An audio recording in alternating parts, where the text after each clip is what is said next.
All right, hello everyone, it's Silver Kyle, and today we are going to be taking a look at Batman: A Death in the Family, the deluxe edition from DC that just came out actually. So this is an oversized hardcover, same size as an omnibus in terms of the format, other than just not as thick. As those are usually 800 to 1,000 pages, sometimes more. This is under 300 pages. It's about somewhere around 280 pages, but it covers all the material for Death in the Family. And we'll take a look at that, and we'll also take a look at the artwork, the build of the book, all that kind of fun stuff. So let's take a look first of all at what this includes. It includes Batman 426 to 429, plus A Lonely Place of Dying from Batman 440 to 442, the New Teen Titans 60 to 61, which introduced also Robin Tim Drake. So that's everything that's included in this. There's a few extras as well that we'll get into, and as you can see, it's such a glossy cover here that kind of when you touch it, it kind of leaves imprints, which is unfortunate, but it's very nice and shiny at the same time. So, oh, and it retails for $49.99 in the US and $65.99 in Canada. I believe I paid $38 in Canada for this from an Indigo sale, indigo.ca sale for buy two, get one free, and then they had another 10% off of it. Oh, and we'll show you the flaps there, which are covers from this run. And we'll move that to the side. And we've got, as we do have some very light and pale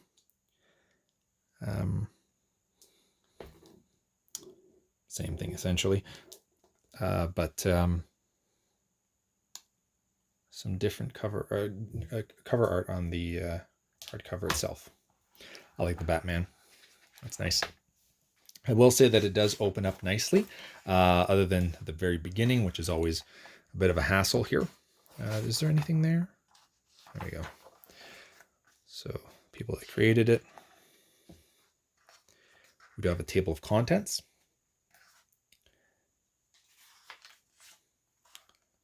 Choices. So this is all about whether or not, I mean, I don't want to really go into spoilers here, but should they or should they not kill off the Robin at the time? And I guess that's, I haven't read it myself yet, but and that's actually from Scott Peterson in 2020. So that's interesting that it's probably made specifically for this. And then we get right into the actual comics here. So were they going to take out Jason Todd? I've seen some of this just here and there on the internet. I've never actually read it because this is one of the definitely bigger storylines from Batman that we've ever had. I will say that the pages are not like super glossy. They actually feel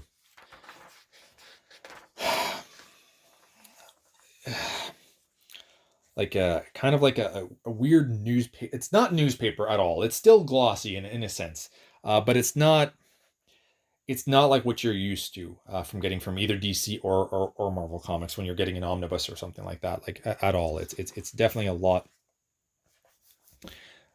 not as nice.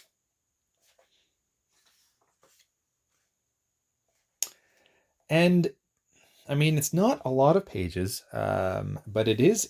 I believe it is still sewn binding, and we're going to take a look at the. There's no eye in this, but there is a lot of glue, and I did try to stretch it out as much as I could, but it's such a small book too.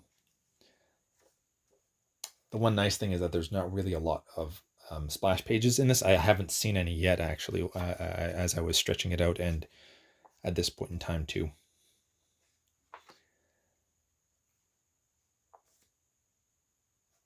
I like the art in this quite a bit. And let's go to the extras, I guess. No, that's not it. There's some good stuff in here.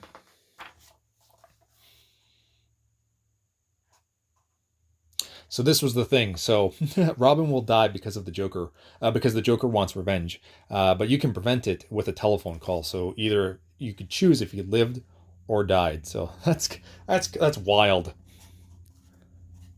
That's really cool that they included this. 1988. I was 2 at the time. And then they have some, depending on which one was chosen, they have, I guess they went with both options. You can kind of see both. They did make a movie of it. I think I've heard good things of it, and I'm not sure. But is Jensen Ackles the voice of Batman in this one, or is it another one that he's the voice of it for? I can't remember. And there you go. So we'll just take a quick peek at. So I mean, it doesn't want to close at all, which was nice. We were at the beginning of the book, and it stays open. Same thing at the end. It does pop up a little bit, but I mean, after you read it a little bit, I think it will go down a little bit more. And there's not really any splash pages at all, so you're not really getting that much gutter loss in the sense of I can still read this no problem without having to really push it open. But it's not laying super flat, so just bear that in mind. And that's about the middle. So we can see there's absolutely no eye, and there's a lot of glue, and that's what's kind of holding it down. I thought it was just going to be maybe glued binding, but there you have it. So that is Batman, A Death in the Family, the Deluxe Edition. So thank you all for watching. You have been bearded in. Beardage.